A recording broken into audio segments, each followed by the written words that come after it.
A chamada Era de Ouro da Espanha é frequentemente lembrada como um período de conquistas impressionantes. Exércitos fortes, tesouros infinitos, escritores e pinturas renomadas, a Espanha parecia invencível.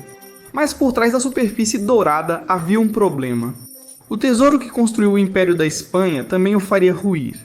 Quando Cristóvão Colombo voltou de suas viagens no fim do século XV, ele abriu as portas de um novo mundo para a Espanha. Nos anos 1500, a Espanha dominava um grande império que incluía México, Panamá, Bolívia, Peru, Chile, Cuba e outros. Ao contrário de alguns rivais europeus, a Espanha teve muita sorte. Suas colônias continham enormes depósitos de prata e ouro. A coroa espanhola não perdeu tempo. No final do século, as autoridades coloniais já haviam extraído mais de 180 toneladas de ouro e incríveis 16.000 toneladas de prata. Tudo era rigorosamente controlado e enviado para casa pelas famosas frotas do tesouro. Anualmente, 2 grandes comboios saíam dos portos espanhóis de Sevilha e Cádiz. Os navios exportavam produtos europeus, como papel, livros, vinho e roupas. Após cruzar o Atlântico, eles se separavam. Uma frota ia para o México, outra para a Argentina e Chile.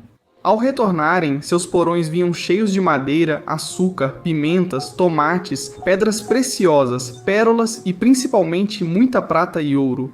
As frotas iam escoltadas por navios de guerra. Apesar de piratas e tempestades, os comboios geralmente passavam. Quando atracavam de volta na Espanha, multidões se reuniam para assistir enquanto tesouros eram despejados no reino. A coroa recebia 20% de imposto, chamado Quinto Real. Esse dinheiro ia direto para o Tesouro Real, financiando exércitos, castelos, palácios e catedrais. Por um tempo, parecia que a Espanha tinha encontrado uma fonte ilimitada de poder. Os resultados foram espetaculares. A Espanha virou superpotência europeia, com exércitos atuando no Mediterrâneo, Países Baixos e Américas. A marinha patrulhava os mares e a cultura espanhola floresceu. Nobres e reis patrocinavam edifícios, músicas e artes novas. Escritores como Miguel de Cervantes, autor de Dom Quixote, deram à Espanha uma literatura duradoura por séculos. Para a Europa, parecia que a Espanha tinha achado o segredo da riqueza infinita. O ouro, como os moinhos de vento de Dom Quixote, podia ser ilusório. Ainda assim, a Espanha caiu numa armadilha perigosa.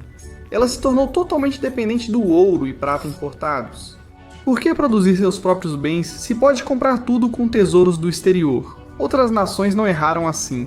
A Inglaterra, a França e os Países Baixos também tinham colônias, mas usaram a riqueza do exterior para fortalecer suas indústrias em casa. Construíram oficinas, investiram na agricultura e desenvolveram a manufatura, enquanto a Espanha fez o contrário. Os monarcas e nobres espanhóis preferiam importar tudo o que precisavam. Indústrias locais colapsaram, trabalhadores foram demitidos, agricultores deixaram suas terras e a economia da Espanha enfraqueceu. E então veio a Inquisição. No início dos anos 1500, a Espanha expulsou mais de 150.000 judeus e muçulmanos. Muitos eram banqueiros, comerciantes e artesãos habilidosos. Ao expulsá-los, a Espanha perdeu as indústrias de aço, vidro e têxteis que sustentariam sua economia. Com menos produtos à venda e excesso de ouro e prata, os preços subiram muito. Esse período é chamado de Revolução dos Preços. Os salários não acompanharam o custo de vida, tornando os espanhóis comuns mais pobres. Muitos deixaram as cidades e buscaram sobreviver nas fazendas. O ouro era para enriquecer a Espanha. Tornou a vida mais difícil para as pessoas comuns. Gastos excessivos e descontrole. Os problemas não pararam com a inflação. Os governantes da Espanha gastavam dinheiro como se o ouro nunca fosse acabar. Produtos de luxo chegavam em abundância. Porcelana fina, especiarias e pedras preciosas. Palácios surgiam por todo o país. E então vieram as guerras. O trono espanhol passou para as mãos da poderosa dinastia Habsburgo, e com eles vieram ambições dinásticas intermináveis. O imperador Carlos V, governante da Espanha e de grande parte da Europa Central, sonhava em manter um único grande império. Ele disse, famoso por dizer, abre aspas, falo espanhol com Deus, italiano com mulheres, francês com homens e alemão com meu cavalo, fecha aspas. Carlos e seus sucessores lançaram a Espanha em guerras contra a França, Império Otomano, Reforma Protestante e províncias rebeldes dos Países Baixos. Essas guerras eram caras. Para pagá-las, a Espanha contraiu grandes empréstimos com as grandes famílias bancárias da Europa. Mas fazer empréstimos criou outro problema. Eles eram pagos com ouro americano, muitas vezes antes de chegar. Se uma frota se perdesse em tempestades ou fosse capturada, as finanças da Espanha colapsavam. A monarquia deu calote em suas dívidas 3 vezes só no século XVI, em 1557, em 1575 e em 1596. Cada vez, a reputação da Espanha era ainda mais prejudicada. As ambições do império eram globais, mas sua economia já estava se quebrando, rachaduras na armadura. Nos anos 1600, os problemas da Espanha já não podiam ser ocultados. Funcionários coloniais e elites locais desviavam mais tesouros antes de chegarem à Espanha, tornando o contrabando comum. A corrupção aumentou. Rivais da Espanha ousaram mais e corsários franceses e ingleses patrulhavam os mares. Rebeldes holandeses atacavam navios espanhóis e os riscos aumentavam anualmente, apesar da maioria das frotas ainda chegar ao porto. Em 1628, o almirante holandês Piet Hein realizou um dos ataques navais mais ousados, atingindo a linha vital da Espanha. Ao largo da costa de Cuba, ele capturou uma frota inteira do tesouro na Baía de Matanzas. Os holandeses triunfaram com a prata enquanto a Espanha ficou abalada. Eventos como esse enfraqueceram o controle da Espanha sobre sua própria riqueza. Além disso, a prata roubada ou contrabandeada desestabilizou os mercados europeus. Preços subiram em outros países, mas, diferente da Espanha, essas economias se adaptaram. A Inglaterra, por exemplo, usou a chance para fortalecer sua indústria têxtil e lançar as bases da Revolução Industrial um século depois. A Espanha, viciada em ouro, não conseguiu acompanhar. Quando o ouro acaba, o golpe final foi o mais simples. Em meados de 1600, as próprias minas começaram a secar. As veias mais ricas de prata e ouro já haviam sido esgotadas. Extrair o restante exigia cavar mais fundo e custava bem mais. À medida que a produção caía, também caía a tábua de salvação da Espanha. Sem o fluxo interminável de metais preciosos, a economia frágil entrou em colapso.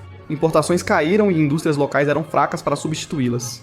Inflação, dívidas e corrupção deixaram a Espanha incapaz de se recuperar. Enquanto isso, as colônias haviam se tornado muito menos dependentes da Espanha. As economias locais no México e no Peru ficaram mais fortes, produzindo alimentos, gado e artesanato para si mesmas.